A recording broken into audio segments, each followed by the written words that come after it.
Realistic water colour করতে কি talent প্রয়োজন হয়?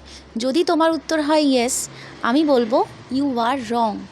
বিকজ ওয়াটার কালার করার সঠিক পদ্ধতিতে অর্থাৎ রাইট ওয়াটার কালার মেথডে যদি আমরা ওয়াটার কালার স্টার্ট করি, তাহলে দেখা যাবে অতি সহজেই আমরা রিয়েলিস্টিক ওয়াটার কালার করতে পারি। Hi guys, I am Sucharita.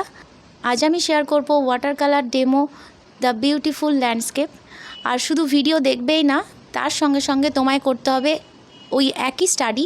আর অবশ্যই আমায় তোমার স্টাডি পাঠিয়ে দেবে 9679303455 এই নাম্বারে। আর অবশ্যই আমায় লিখে জানাবে যে তোমার কোনো ইমপ্রুভমেন্ট হলো কি না। So let's begin. এই ল্যান্ডস্কেপে আমি প্রথমে একটি হার্ট এঁকেছি, মাটির বাড়ি, এবং ভীষণ লাইট ড্রয়িং করেছি। ফার্স্ট লেয়ারে কাজ করছি, সেক্ষেত্রে যে খড়ের চাল সেই জায়গায় আমি দিয়েছি ইয়েলো অকার খুব লাইটভাবে, এবং এরপর আমি মাটির যে দেওয়াল এখানে দিচ্ছি ব্রান্ড সায়না, আর কিছুটা জল দিয়ে হালকাভাবে মিশিয়ে দিলাম।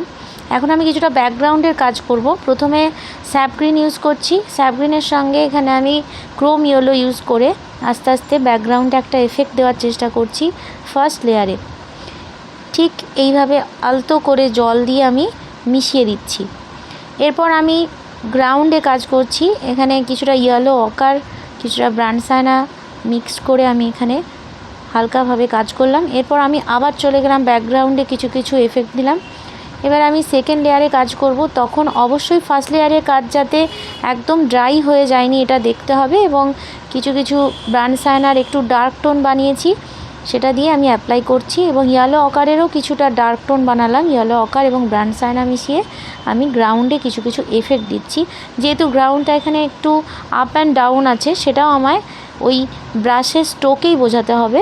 এখন আমি যখন ব্যাকগ্রাউন্ড করছি, দেখা যাচ্ছে স্যাপগ্রিনের ডার্ক টোন বানালাম, এখানে স্যাপগ্রিনের সঙ্গে ব্রান্ড সায়না মিশিয়ে আমি ডার্ক টোন ইউজ করছি। এবং অবশ্যই ওয়েট অন ওয়েট ওয়াশ করছি, অর্থাৎ ভেজার ওপর ভেজা দিচ্ছি যাতে কালারটা সামান্য স্প্রেড করে।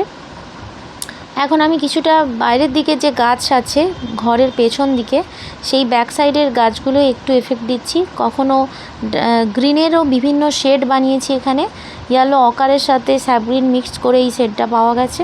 এবং কোথাও কোথাও আমি আলতো করে জল দিয়ে, ফ্রেশ জল দিয়ে কিছুটা মিশিয়ে দিলাম। আর এখানে এই ল্যান্ডস্কেপে যেহেতু ঘরটাই হলো আমার মেন সাবজেক্ট, তাই জন্য আমি ব্যাকগ্রাউন্ডে কিছু কুল কালার ইউজ করব, যেগুলো দূরের ভিশনে আমি ইউজ করছি কুল কালার। এখানে কোবাল্ট ব্লু এবং ভিরিডিয়ান গ্রিন ইউজ করে আমি কুলভাবে, যেন দূরের যে ভিশনটা মনে হচ্ছে অনেকটা দূরে, তখন আমরা কুল কালার ইউজ করছি এবং এইভাবে ব্লুইশ এবং কিছুটা গ্রিনিশ কাজ করছি, যেটা কিন্তু আমার ঘরের পেছন দিকের যে গ্রিন তার থেকে কিছুটা ডিফারেন্ট করলে তবেই এটা ভালো লাগছে। এখন আমি থার্ড টোনে কিছু কিছু ফিনিশিং টোন দিচ্ছি। ঘরের চাল যেটা, এখানে হাইলাইট রাখার জন্য আমি ব্যাকগ্রাউন্ডের যে কালারটা করছি, অর্থাৎ গাছপালার যে ফিনিশিং টোন, সেগুলো একটু ডার্ক রাখলাম।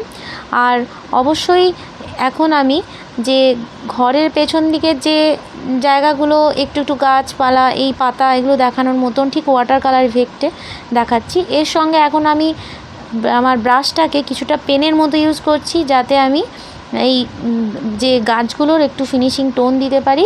এবং এখানে ভীষণই আলতোভাবে চালাতে হবে, ঠিক মনে হবে যেন পেন চালাচ্ছি। ঠিক এইভাবেই আমাকে ফিনিশিং টোন ইউজ করছি এবং কমপ্লিট বিউটিফুল একটা ল্যান্ডস্কেপ আমি বানিয়ে ফেললাম।